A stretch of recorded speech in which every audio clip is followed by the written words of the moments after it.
जी, सभी को नमस्कार। अ, नमस्कार। हम लोगों का चूँकि नेटवर्क कनेक्टिविटी में प्रॉब्लम होने के चलते अभी संपर्क टूट गया था हम लोग का सुमित जी से।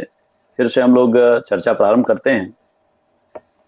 विवेकानंद स्टडी सर्कल के द्वारा अभी विगत 2 दिनों से हम लोग सीजीपीएससी में चयनित युवाओं के साथ संवाद का कार्यक्रम चला रहे हैं। तो आज के इस टॉपर्स टॉक कार्यक्रम में हम सबों के साथ सीजीपीएससी के चयनित उम्मीदवार जो कि कोंडागांव से सुमित जी हैं। सुमित जी बहुत ही प्रतिभावान छात्र हैं और इस बार इनका चयन डिप्टी कलेक्टर के रूप में हुआ है। सुमित जी, आपको नमस्कार। जी सर, नमस्कार सर।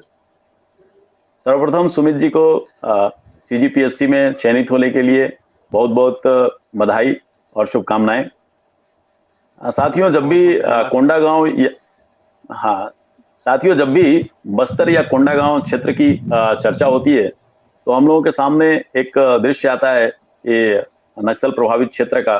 और विकास से हम लोग सोचते हैं कि वो अछूता क्षेत्र है। और वैसे जहाँ पर संसाधनों का अभाव है, उस जगह से हम सबों के बीच में अपनी प्रतिभा के दम पर चुन करके आए हैं सुमित जी। तो सुमित जी से आज हम उनके जीवन से जुड़े हुए कुछ पहलुओं का, साथ में सीजीपीएससी की तैयारी ये करने की स्ट्रेटजी और सफलता के मंत्र के बारे में चर्चा करेंगे। तो चर्चा की शुरुआत में अ, सुमित जी, मैं आपसे आपके पारिवारिक बैकग्राउंड के बारे में जानना चाहूंगा कि आपका घर कहाँ है और आपके परिवार में कितने सदस्य हैं। अ, जी, सुमित जी। जी सर। जी सर, मेरा नाम सुमित बघेल है और मैं मूलतः जो है ग्राम सिवनी जो अ, बस्तर तहसील में आता है, वहाँ का रहने वाला हूँ। और इसके पश्चात अभी वर्तमान में मैं कोंडागांव में रह रहा हूँ। कोंडागांव नगर में ही मेरा निवास है अभी।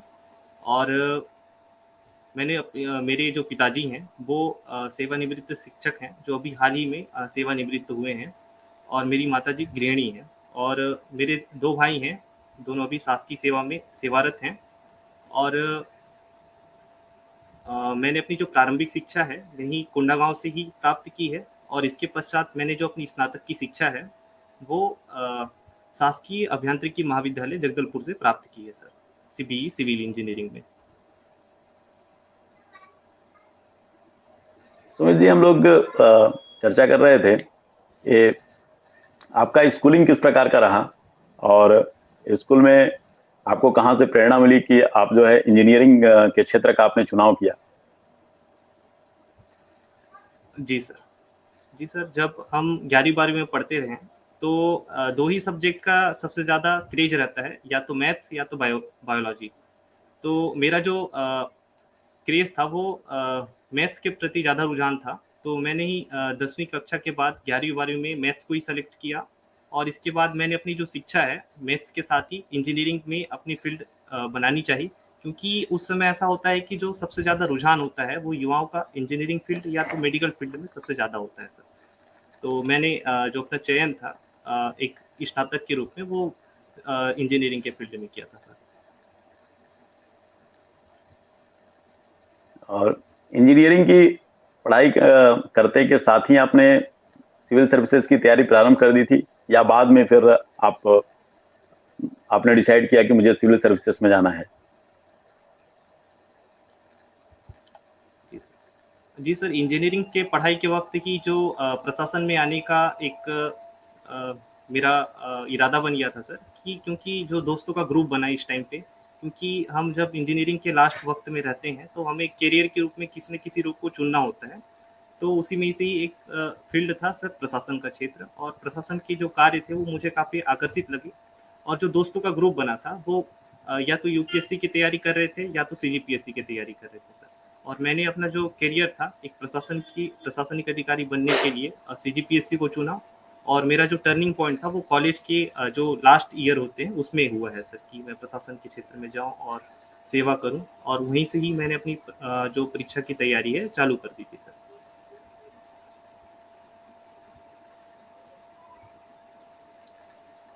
अच्छा, आप जब अभी रिजल्ट पब्लिश हुआ तो आपको क्या पहले से उम्मीद थी कि आप डिप्टी कलेक्टर के पद पे चयनित हो जाएंगे? जी सर, उम्मीद तो नहीं थी, लेकिन मेरे पेपर जो थे वो अच्छे गए थे और मुझे विश्वास था कि चलो डिप्टी कलेक्टर का पद नहीं भी मिलेगा तो सेकंड क्लास तो पद हम्म, मिल ही जाएगा। उतना मुझे उम्मीद थी हम्म, और मैं उस दिन लोक सेवा आयोग में ही उपस्थित था सर, रायपुर में ही था मैं उस दिन और आयोग के सामने ही था, मतलब वहीं पे ही अपना रिजल्ट दिखा था। तो बहुत खुशी हुई सर, क्योंकि जो राज्य का सबसे बड़ा प्रशासनिक पद होता है जिसकी परीक्षा यहीं से आयोजित की जाती है, उसमें सेलेक्ट होने का एक अलग ही अपना होता है, क्योंकि मेरा एक टारगेट था सर कि इस पद पे चयनित हो जाऊं और चयन होने के बाद जो खुशी थी वो बहुत ज़्यादा थी सर। चलिए, निश्चित रूप से जो भी सीजीपीएससी की तैयारी करते हैं उन युवाओं का सपना होता है कि हम डिप्टी कलेक्टर बने। और आज आप कोंडा गांव जैसे जगह से रह करके डिप्टी कलेक्टर के पद तक पहुंचे हैं, तो निश्चित ही पूरे क्षेत्र के लिए, आपके परिवार के लिए बहुत ही गर्व का विषय है। और तो सुमित जी, जो सीजीपीएससी की जब तैयारी हम करना प्रारंभ करते हैं, तो उसके लिए जब आपने प्रारंभ किया होगा तो किस प्रकार की आपकी रणनीति रही? कितने दिनों में आपने ये पूरी तैयारी कंप्लीट की? जी सर, जब मैं कॉलेज से निकला सर, तो इस लाइनअप में मैं लगभग बहुत कम 5% ही मुझे नॉलेज था, क्योंकि 5% से लेके मुझे 100% तक की तैयारी करनी थी। तो मैंने एक कोचिंग संस्थान चुना सर रायपुर में ही, और वहाँ पे लगभग जून 2018 में जब मैं पास आउट हुआ, तो उसके बाद से ही रायपुर में मैं अपनी तैयारी करने लगा था सर। और 2018 जो राज्य सेवा परीक्षा हुआ था सर, उसमें मैं इंटरव्यू तक गया था, जिसमें मुझे जो रैंक था वो काफ़ी कम मिला था और मेरा जो सिलेक्शन था वो किसी पद में नहीं हो पाया था। इसके पश्चात तो जो राज्य सेवा परीक्षा 2019 था, उसमें मैंने काफ़ी मेहनत किया सर। जो कमियां थी 2018 में मैं सेलेक्ट क्यों नहीं हुआ था, उन सारी कमियों को दूर किया सर, और बेहतर परफॉर्मेंस दे सकूं ऐसा कुछ रणनीति बनाया, अपनी स्ट्रेटजी में सुधार किया, और राज्य सेवा परीक्षा जो आयोजित हुई उसमें बेहतर परफॉर्मेंस करके एक अच्छा रैंक हासिल किया सर, और इस पद पे चयन हो पाया सर।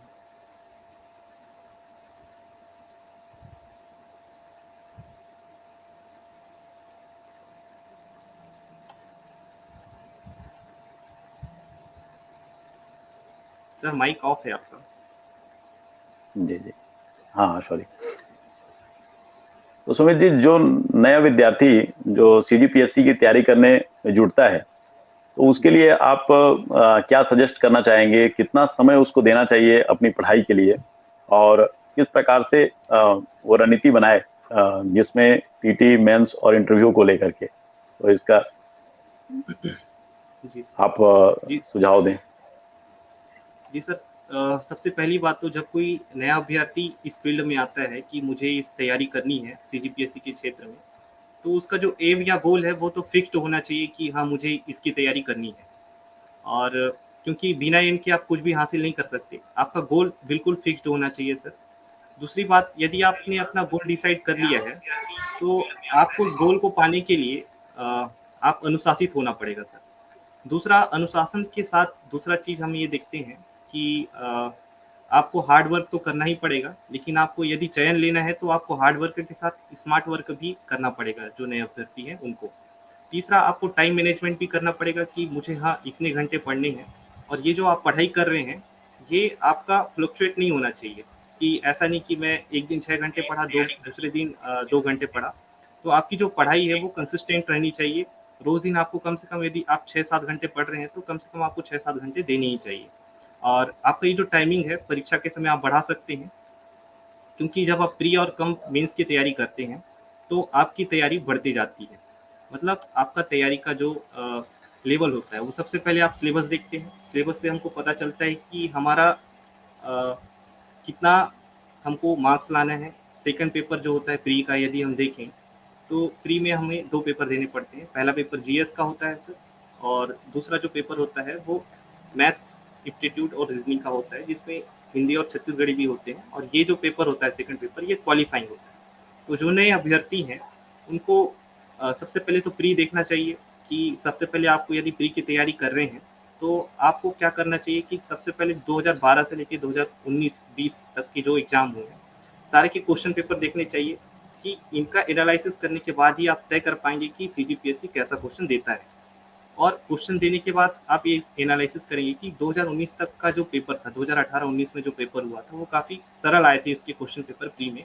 लेकिन 2020 का जो क्वेश्चन पेपर था, राज्य सेवा परीक्षा 2020 का, उसमें थोड़े क्वेश्चंस हाई लेवल के आ गए थे। इसमें आपको ऑप्शन दिए गए थे जिसमें आपको हटाना था। तो आप प्री की तैयारी जब करते हैं तो आपके पास सिलेबस ज़रूर होना चाहिए और इसी के आधार पे आपको अपनी तैयारी और रणनीति बनानी चाहिए। पुराने क्वेश्चन पेपर को आपने देखने चाहिए, क्योंकि बहुविकल्पीय प्रश्न है तो आपको लगभग हर दिन कम से कम 50 बहुविकल्पीय जो प्रश्न होते हैं उसको हमेशा सॉल्व करते रहना चाहिए। इससे आपका जो प्री का पेपर है वो तैयार हो जाएगा। दूसरा जो पेपर होता है वो मेंस का पेपर होता है। इसका जो मार्क्स होता है जब आप क्वालिफाई कर जाते हैं तो आपको मेंस की पेपर देना पड़ता है। तो मेंस का पेपर जो होता है बेसिकली 1400 नंबर का होता है। और इस सेकंड स्टेज में क्या होता है कि आपके पास एक सिलेबस निर्धारित होता है, अलग-अलग सब्जेक्ट्स होते हैं। एक पेपर लैंग्वेज का होता है, दूसरा पेपर एसे का होता है, 5 जो पेपर होते हैं वो जीएस के होते हैं। तो लैंग्वेज में यदि हम देख के बात करते हैं, तो लैंग्वेज की तैयारी आप किसी ऑथेंटिक बुक से कर सकते हैं। हिंदी का जो होता है लैंग्वेज में बात करें तो 100 नंबर का होता है।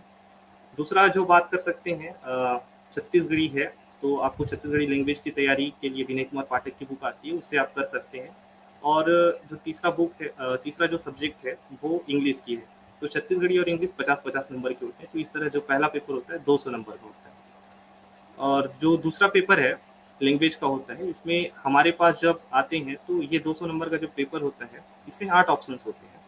तो 4 जो होते हैं इंटरनेशनल होते हैं और नेशनल से रिलेटेड होते हैं, तो आपको उसमें 2 ही ऐसे लिखने होते हैं। सेकंड जो रहता है वो छत्तीसगढ़ से रिलेटेड होता है। तो इसमें छत्तीसगढ़ की वो सारी घटनाएँ होती हैं जो भी वर्तमान में कुछ अच्छी योजना हो गई या छत्तीसगढ़ में कुछ समस्याएँ चल रही हैं तो उस पे बेस्ड होते हैं। तो हम इस तरह से एनालिसिस करके कि वर्तमान में क्या चल रहा है, क्या क्वेश्चन सीजीपीएससी का पैटर्न है, तो इसके आधार पे हम इसको डिसाइड कर सकते हैं कि सेकंड पेपर कैसे आता है। आप पिछले 5-6 साल के पेपर देखेंगे तो आपको पता चल जाएगा कि हाँ, लैंग्वेज का पेपर ऐसा आता है। तो इसके बाद जितने भी जीएस के पेपर हैं, आपके पास सिलेबस है, आप सिलेबस के अकॉर्डिंग ही पढ़ाई करें, उसके नोट्स बनाएँ और ज़्यादा समय मिल पाए तो उसके शॉर्ट नोट्स भी बनाएँ। और जो नए स्टूडेंट होते हैं उनको काफ़ी परेशानी का सामना करना पड़ता है, क्योंकि शुरुआती समय में हमें ये होता है कि हमें एक प्रॉपर गाइडेंस की ज़रूरत होती है। और इस समय ऐसा होता है कि हमारे पास सिलेबस बहुत ज़्यादा होता है और हम पढ़े नहीं हो पाते। और शुरुआत की समय में यदि हमें कहा जाए कि कैसे तैयारी की जाए दोनों की, तो आपको प्री कम मेंस की तैयारी एक साथ करनी चाहिए, क्योंकि यदि आप प्री पढ़ रहे हैं तो आपका अधिकतर जो सिलेबस है वो दोनों एक साथ होता चला जाता है। तो इस तरह से आप मेंस की तैयारी कर सकते हैं, सिलेबस के अकॉर्डिंग पढ़ते जाएँ तो आपका मेंस भी हो जाएगा। तीसरा स्टेजेस होता है इंटरव्यू। और इंटरव्यू में तो आप यदि देखेंगे तो आपका जो प्री और मेंस आपने जो तैयारी की है, इससे लगभग आपका 50% जो इंटरव्यू की तैयारी है वो हो जाता है। क्योंकि जब आप इंटरव्यू देने जाते हैं, जब आपने प्री क्लियर कर लिया, मेंस क्लियर कर लिया और जो तीसरा स्टेज है आपका वो होता है इंटरव्यू, तो इसमें आपका ज्ञान पक्ष भी चेक किया जाता है। दूसरा आपकी अभिव्यक्ति को चेक किया जाता है कि आप किसी बात को कैसे प्रेजेंट करते हैं इंटरव्यू बोर्ड के सामने। तीसरा यदि हम बात देखें तो उसमें देखा जाता है आपका दृष्टिकोण कैसा है। यदि आपके सामने कोई समस्या या मुद्दे रख दिए जाते हैं तो आप उसके प्रति अपना जवाब या नज़रिया आप कैसे रखते हैं। और तीसरा आपके हाव-भाव को देखा जाता है कि जब आपसे क्वेश्चनिंग या कुछ किया जाता है तो आपका रवैया कैसे रहता है। तो इस तरह से आपका इंटरव्यू चेकिंग होता है। इसके आधार पर पैनल डिसाइड करते हैं कि किस तरह से नंबर एक स्टूडेंट को दिया जाए और प्रशासनिक अधिकारी को चुना जाए। तो इस तरह से 3 स्टेजेस होते हैं और एक प्रशासनिक अधिकारी बन के या चयन हो जाता है। जी सर।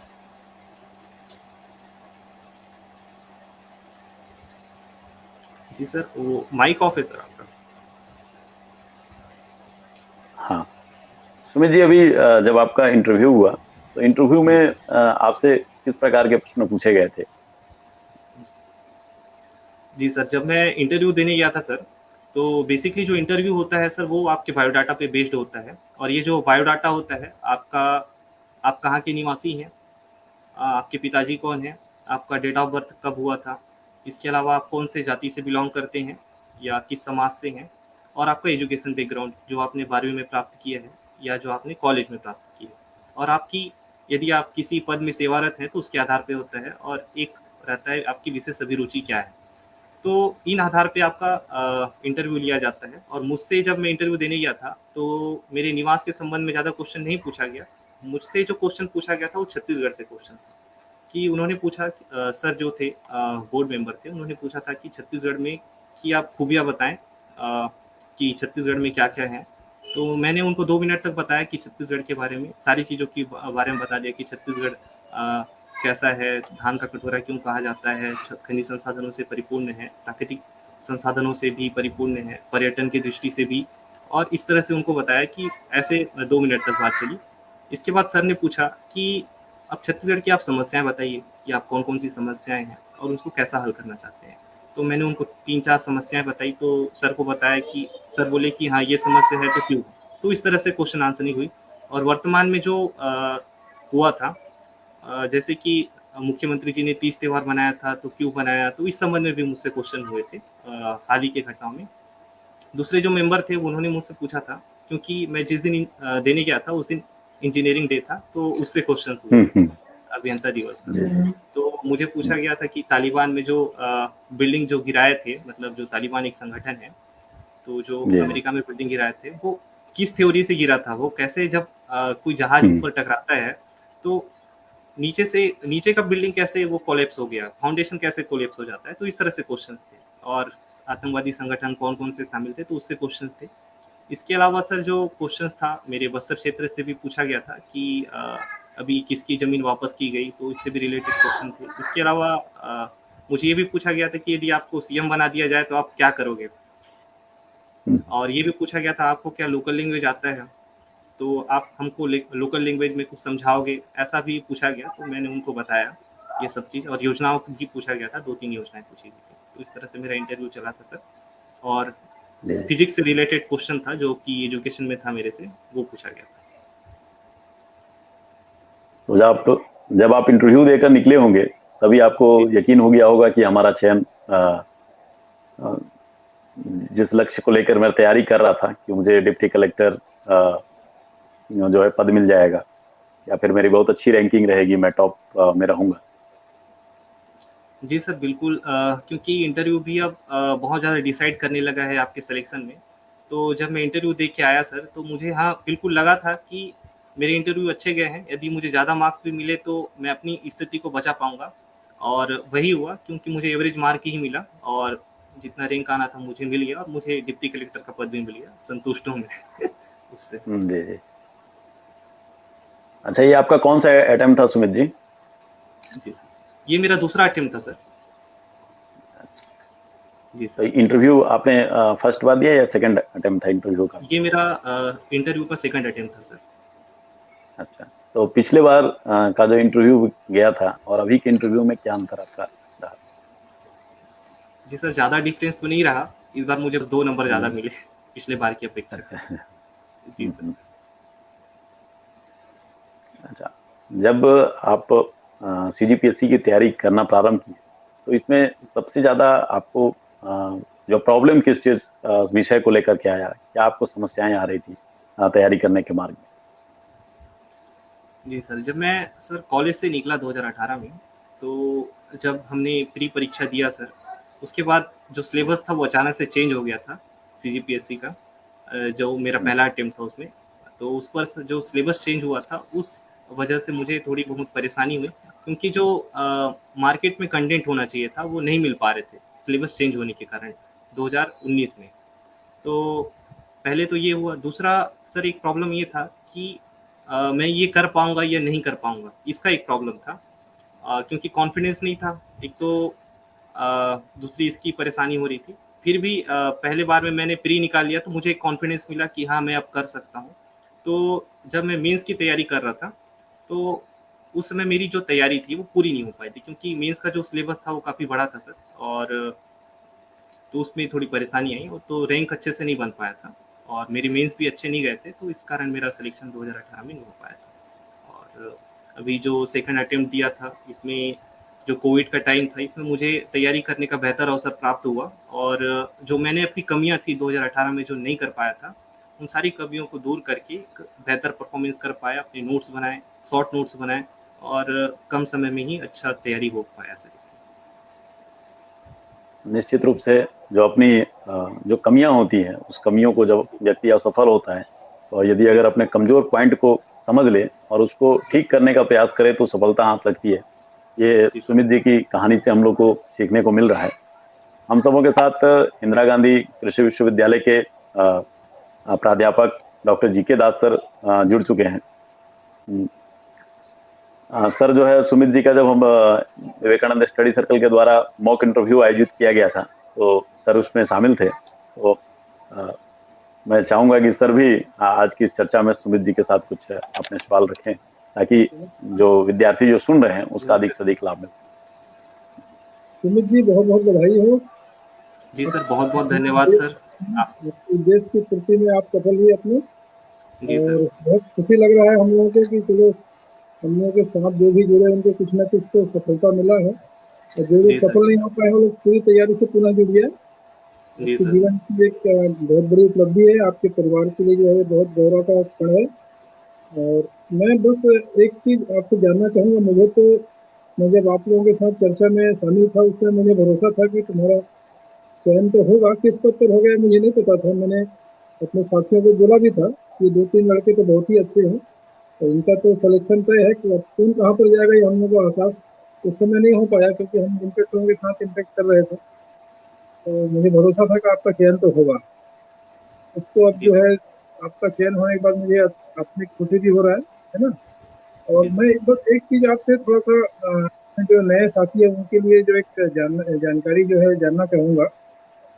तो क्या लगता है कि जो ग्रामीण अंचल के हमारे छात्र हैं और जो शहर के छात्र हैं, जो इंग्लिश मीडियम से पढ़ के आते हैं, या जिनको तुलनात्मक रूप से काफी ज्यादा जो है माहौल या सुविधा मिलता है, गाँव में वो सुविधाएं नहीं रहती है, आपका अनुभव क्या कहता है कि हमारे जो गाँव ग्रामीण अंचल के जो छात्र हैं जो सामान्य से स्कूल में पढ़ते हैं, उनको आप किस ढंग से जो है अपना अनुभव बताना चाहेंगे जिससे वो लोग भी प्रेरित हो, जीवन के जो है बड़े उद्देश्य को पूरा करने में वो लोग आगे बढ़ सकें?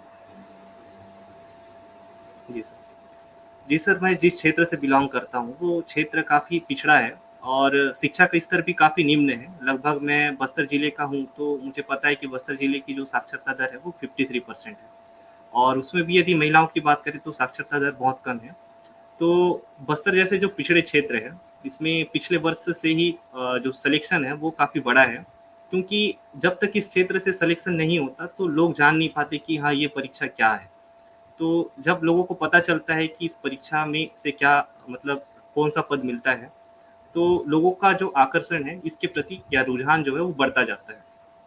और ग्रामीण क्षेत्र में क्या होता है कि गाइडेंस की कमी होती है, जो सही मार्गदर्शन नहीं मिल पाता, तो इस वजह से वो तैयारी भी नहीं कर पाते। और प्रतिभाओं की कमी नहीं है सर इस क्षेत्र में, और यदि उनको सही मार्गदर्शन मिले और सही संस्थान मिले, सही चुनाव कर सकें सभी चीज़ों का, तो वो निश्चित ही मुझे लगता है कि जब मैं सेलेक्ट हो सकता हूँ इस क्षेत्र से, तो बाकी लोग भी सेलेक्ट हो सकते हैं और मेरे से अच्छे-अच्छे पद में जा सकते हैं, संघ सेवा आयोग की परीक्षा में भी सफल हो सकते हैं सर, क्योंकि यदि उनको सही मार्गदर्शन मिले और सही दिशा दी जाए तो। माहौल बहुत ज्यादा जो है प्रभावित नहीं कर सकता, यदि आप में प्रतिभा है और आप में जी लगन है, सर। जी सर। आगे बढ़ सकते हैं। जी सर। आप जो है विवेकानंद जो है एकेडमिक से कब जुड़े, आप कैसे जुड़े आप? जी सर, इसका पेपर मेड आया था कि जो राज्य सेवा परीक्षा 2019 की जो इंटरव्यू है, उसकी तैयारी निःशुल्क कराई जा रही है, पेपर मेड आया था। तो मैं उस एड को देखकर इससे जुड़ा सर, मतलब विवेकानंद स्टडी सर्कल से, और मैं 2 बार मॉक दे चुका हूँ। और पिछले बार जब मैं मॉक देने आया था, जो आप बोल रहे थे कि इस बार तुम्हारा सिलेक्शन होगा, तो मुझे वो बात याद आ रही है कि आप बोले थे कि इस बार तुम्हारा सिलेक्शन हो जाएगा।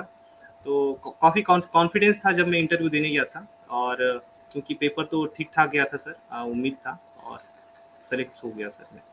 जी सर। वो तो आप में इनबिल्ट कैपेबिलिटी क्षमता था ही, बस उसको जी सर। तराशने की जरूरत थी। तो विवेकानंद एकेडमिक ने आपके जैसे जी बहुत छात्रों को जो है निश्चित परामर्श जो है देने का जो प्रयास किया वो सराहनीय है, और जी आने वाले समय में अधिक से अधिक छात्र इससे लाभान्वित होंगे, कुछ है। और करुणानिधि जी जो है इस पर और कुछ आगे शायद कार्य कर रहे जी सर। हैं। ग्रामीण अंचल के छात्रों को या तो निःशुल्क या कम से कम खर्च पर जो है कोचिंग जो है उपलब्ध कराई जाए, और मार्गदर्शन जो है सतत मिलता रहेगा। तो सर क्योंकि समय हाँ, जी सर। सर मैं बोलिए बोलिए। बताना चाहूँगा, जैसा डॉक्टर जी के दास सर अभी चर्चा कर रहे थे, विवेकानंद स्टडी सर्कल 2008 से स्वामी विवेकानंद जी के आदर्शों को समाज में प्रसारित करने के लिए निर्मित हुआ था। और यह जो विवेकानंद स्टडी सर्कल निस्वार्थ भाव से काम करने वाले ऐसे लोगों का, जिसमें कि शासकीय कर्मचारी शामिल हैं, कुछ स्वयंसेवी लोग सम्मिलित हैं। और 2013 में जब स्वामी विवेकानंद जी का 150वां जयंती वर्ष मनाया जा रहा था, जब हम युवाओं से हम लोगों ने संपर्क किया, ग्रामीण और शहरी दोनों क्षेत्रों में, तो ये लगा कि विद्यार्थियों को सबसे ज्यादा शिक्षा की आवश्यकता है। जैसा स्वामी जी भी कहा करते थे कि शिक्षा शिक्षा शिक्षा शिक्षा एक ऐसा चमत्कारिक शब्द है, यदि अगर उस पर ध्यान दिया जाए तो समाज का जो सोच है वो परिवर्तित हो सकता है। और वास्तविक जो हम जैसे समाज, आदर्श समाज का निर्माण करना चाहते हैं, वो शिक्षा के माध्यम से हो सकता है। और ग्रामीण क्षेत्रों में जो प्रतिभाएं हैं, जो हम लोगों ने अपने जो संस्था के मार्गदर्शक हैं सदानंद कुमार सर, जो अभी बलरामपुर में जब एसपी थे, तो हम लोगों ने एक विवेकानंद युवा प्रतिभा खोज परीक्षा कराई थी, जिसमें बलरामपुर जिले से लगभग 4200 बच्चे ने भाग लिया था। और उसमें टॉप करने वाला छात्र सर एकदम बिल्कुल ग्रामीण क्षेत्र का, अपने रामानुजीगंज के सनावल गांव का विद्यार्थी था। और बाद में हम लोगों ने देखा कि जब दो श्रेणी में हम लोगों ने परीक्षा आयोजित किया था। एक स्कूल का, जो हाई स्कूल के बच्चे, जिसमें 8वीं 9वीं 10वीं के बच्चे भाग लिए थे, और दूसरा जो 12वीं और कॉलेज के विद्यार्थी, दोनों श्रेणी में जो जिन बच्चों ने उस प्रावीण्य सूची में आए थे, तो जो 10वीं के बच्चे थे वो बोर्ड परीक्षा में उनका प्रदर्शन बहुत अच्छा रहा। और वैसे ही कॉलेज के विद्यार्थियों में देखे कि बहुत सारे बच्चे जो कि प्रतियोगिता परीक्षा में सेलेक्ट हुए। आज अपने संपर्क में आए हुए जिन लोगों को, चूंकि स्टडी सर्कल लोगों को मोटिवेट करने का और उनको सही मार्गदर्शक से मिलाने का सिर्फ प्रयास करता है, जिनके अंदर रुचि हो। तो और विवेकानंद स्टडी सर्कल का जो ध्येय वाक्य है, बी एंड मेक, बनो और बनाओ, जैसे आज सुमित जी डिप्टी कलेक्टर बन गए, सिलेक्ट हुए हैं, तो हम लोगों का ये प्रयास होता है कि ऐसे लोगों को शामिल करके, और फिर ऐसे जो वास्तव में जिज्ञासु बच्चे हैं, जो प्रतिभावान हैं, लेकिन साधन के अभाव में या मार्गदर्शन के अभाव में आगे नहीं बढ़ पा रहे हैं, उनको ये प्लेटफॉर्म उपलब्ध कराने का प्रयास करता है। और ये लगातार जो 2013 से हम लोगों ने जो प्रतियोगिता परीक्षा के क्षेत्र में काम करना प्रारंभ किया, उसका नतीजा है कि आज विविध क्षेत्रों में जो प्रतियोगिता परीक्षाओं में अपने बच्चे सिलेक्ट हो रहे हैं। और इस बार सदानंद सर और आप जैसे शिक्षाविदों के मार्गदर्शन और सहयोग के चलते हम लोगों ने 4 स्थानों पर मॉक इंटरव्यू आयोजित किया था। और मॉक इंटरव्यू में जितने बच्चे शामिल हुए, उसमें 13 बच्चों ने ये प्रावीण्य सूची में अपने नाम दर्ज किए हैं, जो चयनित हुए हैं, जिसमें सुमित जी हैं जो डिप्टी कलेक्टर के पद पे चयनित हुए हैं। ऐसे ही एक लड़के का डिप्टी कलेक्टर के पद पे चयन हुआ है, और विविध सेवाओं में अलग लोग गए हैं। तो अभी हम लोगों का प्रयास ये है, क्योंकि विवेकानंद स्टडी सर्कल एक कोचिंग नहीं है, चूंकि नाम से कुछ लोगों में कंफ्यूजन निर्मित होता है। सर लोग सोचते हैं कि जैसे आम कोचिंग चलता है वैसा है, तो बिल्कुल निस्वार्थ और निःशुल्क रूप से सेवा करने का यह संगठन है। और हम लोग आप ही लोगों के जैसे शिक्षाविद और जो अधिकारी हैं, जिनके अंदर सेवा भावना है, उन्हीं को साथ में लेकर के, और समाज के लिए जिनके मन में कुछ करने के भाव है, यह करने का प्रयास कर रहे हैं। अभी सर एक योजना है कि पूरे छत्तीसगढ़ स्तर में ऐसे जो युवा जो प्रतियोगिता परीक्षा की तैयारी करना चाहते हैं, समाज के लिए कुछ करना चाहते हैं, उनके लिए एक निःशुल्क प्रतियोगिता आयोजित करने की। और जो प्रतियोगिता में चयन होंगे, उसमें उन बच्चों को अब निःशुल्क तैयारी कराएंगे, कुछ बच्चों का जो प्रावीण्य सूची में आएंगे। तो उसमें दिल्ली के चयनगढ़ जो संस्था है, उससे बातचीत हुई है। तो ऐसे बहुत ही सभी विषयों के जो महारथी हैं, ऐसे विशेषज्ञ हैं, उन्होंने अपनी सहमति दी है कि ऐसे जो छत्तीसगढ़ के 36 विद्यार्थियों को हम बिल्कुल निःशुल्क पढ़ाने का काम करेंगे। ऐसा सुपर 36 बनाने की योजना विवेकानंद स्टडी सर्कल की है। और सुमित जी जैसे चयन हो गए हैं, तो ऐसे यूथ आइकॉन को सामने रख करके और उनके सहयोग से, और आप जैसे जो गुरुजन हैं, अगर आपका आशीर्वाद मिलेगा, तो हम लोग निश्चित रूप से इसको पूरे छत्तीसगढ़ में एक प्रतियोगिता परीक्षा का माहौल निर्मित करने में सफल होंगे। जी सर। ये बहुत अच्छा प्रयास है, और सदानंद जी की जो है देश में जितना भी सहयोग करके बनेगा हम लोग करेंगे। निश्चित रूप से जो भी हमारे जो मार्गदर्शन में छात्र सफल होंगे, वो भी आगे आके अपने अपने क्षमता और समय के अभाव को देखते हुए जितना ही बन सकता है सहयोग करेंगे, ऐसा हम लोग उम्मीद करते हैं। सुमित जी, एक बार और आप सबको जो है, आपको विशेष रूप से बधाई जी सर। कि आपने अपने उद्देश्य को प्राप्त कर लिया है और आप जो है अपने अंचल के और राज्य के अन्य दूरस्थ अंचल में जो अभावग्रस्त जो छात्र हैं, जिनके जीवन में शिक्षा के सिवाय और कोई दूसरा जो है रास्ता नहीं है, आगे बढ़ने का विकल्प नहीं है, उन सबके लिए आप प्रेरणा के स्रोत बनेंगे और उनको आवश्यकता अनुसार मदद करेंगे। इसी सोच के साथ मैं पुनः आपको जो है एक बार बधाई देता हूँ और जी सर। करुणानिधि और उनके जी सभी साथियों को जो है जी बधाई देता हूँ कि उनका प्रयास जो है धीरे धीरे रंग ला रहा है। आने वाले समय में और अधिक से अधिक हमारे ग्रामीण अंचल के प्रतिभावान है, समाज में अपना स्थान बनाएंगे और समाज के उत्थान और राज्य के और राष्ट्र के उत्थान में अपना सक्रिय करेंगे, योगदान प्रदान करेंगे। ऐसी मेरी शुभकामनाएं हैं। जी सुमित जी, मैं आपसे एक जानना चाहूंगा कि जिस प्रकार से आपका डिप्टी कलेक्टर बनने का स्वप्न रहा, आज आपका स्वप्न भी साकार हो गया है, उसी प्रकार आपके मन में कुछ सोच रहा होगा अपने, क्योंकि आप बस्तर से हैं, तो बस्तर अपने क्षेत्र को लेकर और प्रदेश को लेकर तो जो स्वप्न रहे होंगे कि मुझे यदि अगर मैं डिप्टी कलेक्टर बन जाऊंगा तो ये करूंगा, तो आपके उस विषय में क्या दृष्टिकोण है, किस प्रकार के विचार हैं? जी सर।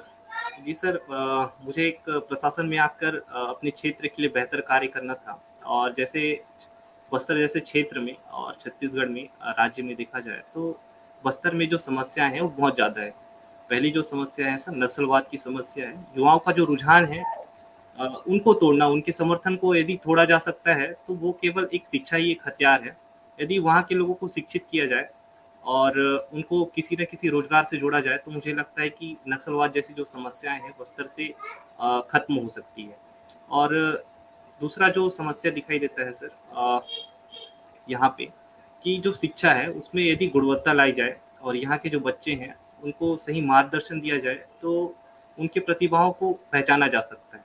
तो इस क्षेत्र में कार्य कर सकता हूँ। और दूसरा जो देखता हूँ कि जो सरकार की योजनाएं हैं और यहाँ के जो लोग हैं उतने जागरूक नहीं है जितना होना चाहिए। तो सरकार इतनी सारी योजनाएं बनाती है, नीतियाँ बनाती हैं, यदि उनको सही रूप से क्रियान्वित किया जाए और जो लोग हैं, जो समाज के निचले से निचले लोग हैं, वहाँ तक उनको पहुँचाया जाए तो उनका लाभ हो सकता है और वो भी मुख्य धारा में जुड़ सकते हैं। क्योंकि आदिवासी जो लोग रहे हैं पहले से ही पिछड़े क्षेत्र या दुर्गम क्षेत्र में निवास करते हुए आए हैं। तो अभी सरकार भी प्रयास कर रही है कि हर क्षेत्र में सड़कों का विकास किया जाए, लोगों को मुख्य धारा से जोड़ा जाए, जिला मुख्यालय से जोड़ा जाए। तो अ, इस दिशा में यदि काम करने का मौका मिलता है तो बेहतर काम कर सकता हूँ सर।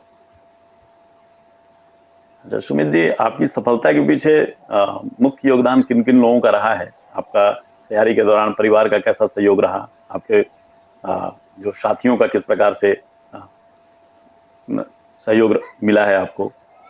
जी सर। जी सर, मैं अपनी सफलता का जो श्रेय है वो तो माता पिता को देना चाहता हूँ। इसके अलावा जो गुरुजन हैं जिन्होंने मुझे एक सही मार्गदर्शन दिया, उनका योगदान अतुलनीय हो जाता है कि आप जब सक्सेस हो जाते हैं तब। और तीसरा जो है मेरे परिजन हैं, भैया हैं, भाभी हैं, तो इनका भी योगदान रहा है। और जो पढ़ाई के दौरान है, क्योंकि पढ़ाई के समय में अक्सर तनाव आता है, तो दोस्त रहते हैं, दोस्तों का भी योगदान तैयारी के समय महत्वपूर्ण हो जाता है। और इसके अलावा मैं सर अपने तनाव को या डिप्रेशन को कम करने के लिए योगा करता था। हमेशा अनुलोम-विलोम हो गया, प्राणायाम जैसे तरीकों को अपनाता था और टहलने भी जाता था। इससे क्या होता था, मुझे एक रिलैक्सेशन लगता था कि आप ज़्यादा बर्डन ना लो तो ज़्यादा बेहतर है। आप एक रिलैक्स माइंड से तैयारी करते हैं तो आप अच्छी तरह से पढ़ सकते हैं। और मैंने यही तरीकों को अपनाया, ज़्यादा तनाव नहीं लिया और घर में भी पूरा सपोर्टिव था कि मम्मी-पापा हमेशा सपोर्ट करते थे घर के लोग। तो इस तरह से मेरी रणनीति रही है कि अपने आप को तनाव फ्री रख के ही मैं अपना तैयारी करता था। देखिए, तनाव मुक्त होकर के तैयारी करने का नतीजा है कि सुमित जी ने अभी तक 2 अटेम्प्ट दिया और प्रथम अटेम्प्ट में इंटरव्यू तक पहुंचे और दूसरे इंटरव्यू में आप डिप्टी कलेक्टर के पद पर आपका चयन हुआ है। तो जो भी साथी इस वीडियो को देख रहे हों, लाइव कार्यक्रम को देख रहे हैं, निश्चित रूप से सुमित जी से प्रेरणा लेना है। 2018 में इनकी ग्रेजुएशन की डिग्री कंप्लीट हुई है, इन्होंने बीटेक कंप्लीट किया और उसके बाद जो है 2 अटेम्प्ट आपने लगातार जो है CGPSC इंटरव्यू तक आप पहुंचे। तो अच्छा सुमित जी, एक चीज, जब कभी आपके मन में कभी निराशा का भाव आता है तो उस निराशा के भाव से उबरने के लिए आप क्या करते हैं? आपको जी कहाँ सर, से बल प्राप्त होता है? जी सर, बहुत सारे माध्यम हैं।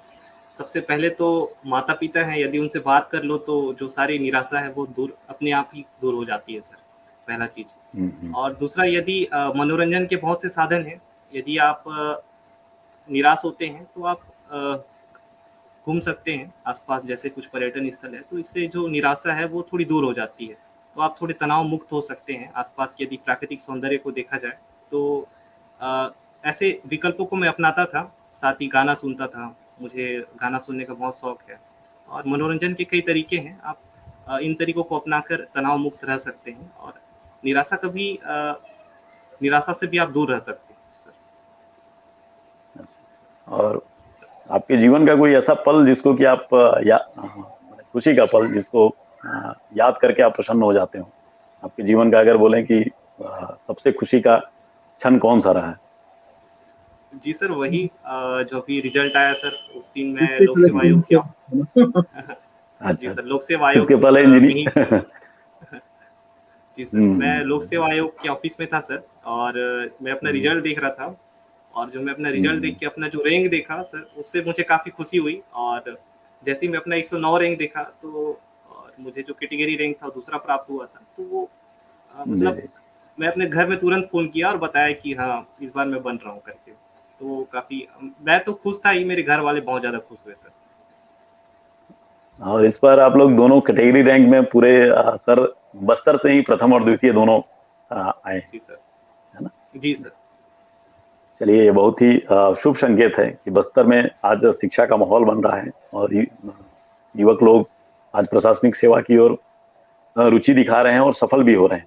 तो आशा करते हैं कि इसी प्रकार से आप लोगों को देख करके प्रेरित होकर के और भी युवा आएंगे और अ, इसी प्रकार से और सफलता के झंडे गाड़ेंगे। तो सुमित जी, जाते जाते जो आज के कार्यक्रम को युवा देख रहे हैं उनके लिए आप क्या संदेश देना चाहेंगे? जी। जी सर, जो युवा हैं उनको मैं संदेश देना चाहता हूँ कि स्वामी विवेकानंद जी ने कहा था, यदि आप कुछ लक्ष्य यदि निर्धारित कर जाते हैं, तो बोलते हैं यदि उसको पाना है, तो वो एक चीज़ बोले थे कि उठो, जागो और तब तक न रुको जब तक कि लक्ष्य की प्राप्ति न हो जाए। तो ये उनका बात था कि यदि कोई युवा यदि किसी चीज़ की तैयारी कर रहा है, यदि उसने कुछ गोल डिसाइड कर लिया है, तो आपको यदि उसे पाना है, तो बिल्कुल पा के रहिए आप। और दूसरा ये भी उन्होंने कहा था कि यदि आप जितना आप बड़ा संघर्ष आप चुनते हो, तो आपकी जो जीत होती है वो उतनी ही शानदार होती है। तो यही यदि युवा इन चीज़ों को अपनाते हैं, तो क्योंकि स्वामी विवेकानंद जी भी हैं, वो युवाओं के प्रेरणा स्रोत रहे हैं और युवाओं को लेके उनकी रुचि काफ़ी अच्छी रही है और वो युवाओं के लिए व्यावहारिक शिक्षा के भी लिए उनके पक्षधर थे। तो यदि उन इन बातों को अपनाते हैं युवा आजकल के और उनके पद पे आगे बढ़ते हैं, तो निश्चित ही वो सफलता प्राप्त करके रहेंगे और मुझे लगता है कि यदि उन्होंने गोल डिसाइड कर लिया है, तो उसके प्रति एकदम दृढ़ निश्चय होके अनुशासित रहें और आप बिल्कुल उस अनुशासन को तोड़िए मत, खुद के प्रति ईमानदार रहिए, तो आपको मुझे लगता है कि आप निश्चित रूप से सफलता प्राप्त करके रहेंगे। जी सर। जी, बहुत बहुत धन्यवाद सुमित जी। निश्चित रूप से आज जो भी साथी इस ऑनलाइन चर्चा को देख रहे होंगे और उनके लिए काफी प्रेरणादायक और उपयोगी यह चर्चा रहा होगा। और सुमित जी ने जो सुझाव प्रतियोगी परीक्षा की तैयारी करने वाले विद्यार्थियों को दिया है, आप उस पर अमल करेंगे, इसी आशा के साथ एक बार पुनः मैं सुमित जी को शुभकामनाएं देता हूं। या आपने जो डिप्टी कलेक्टर के पद पे आपका चयन हुआ है, तो आप कुछ ऐसा करें जिससे अपने क्षेत्र का और समाज का कल्याण हो तथा हम सबों को आप पर गर्व हो। तो डॉक्टर जी के दास सर, जिन्होंने अपना बहुमूल्य समय निकाल करके इस चर्चा में शामिल हुए, सर को भी धन्यवाद, नमस्कार। जी और सर, बहुत-बहुत धन्यवाद सर आप दोनों को भी जो सही मार्गदर्शन जी, दिया और मैं इस पद पे तक पहुँच पाया सर। एक बार सभी को पुनः नमस्कार। और कल फिर हम लोग मिलेंगे एक नए प्रतिभा के साथ और उनके सफलता की कहानी के साथ। तब तक के लिए सभी को नमस्कार।